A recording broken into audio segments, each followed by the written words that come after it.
Ketua Umum Ikatan Guru Indonesia Muhammad Ramli Rahim mengecam keras tindakan aparat kepolisian yang membotaki rambut 3 guru pembina pramuka SMPN 1 Turi Sleman yang ditetapkan sebagai tersangka insiden susur sungai.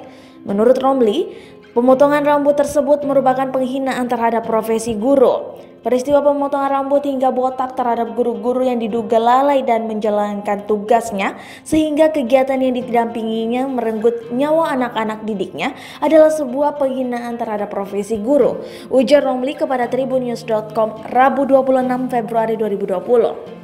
Ramli menuntut Kapolri Jenderal Idam Aziz memberikan hukuman berat terhadap oknum polisi yang melakukan tindakan tersebut. Menurutnya, cara ini merupakan penghinaan meski guru tersebut telah melakukan kelalaian. Dirinya bahkan menuntut Idam untuk mundur dari jabatannya jika tidak berani melakukan tindakan tegas terhadap bawahannya. Ramli mengatakan tidak selayaknya pihak oknum polisi melakukan tindakan seperti itu. Menurutnya tidak ada unsur kesengajaan pada kesalahan guru-guru tersebut. Dirinya mengingatkan bahwa peran guru sangat besar bagi para petugas kepolisian, terutama dalam bidang pendidikan.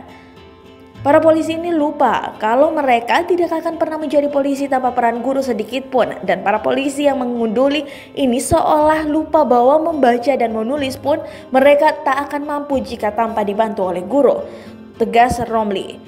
Dan karena itu, seharusnya polisi ini bukan mempermalukan guru dengan cara-cara seperti itu, tetapi seharusnya mereka memperlakukan guru dengan cara yang baik dengan tetap mengedepankan proses hukum dan asas praduga tak bersalah, tambah Ramli.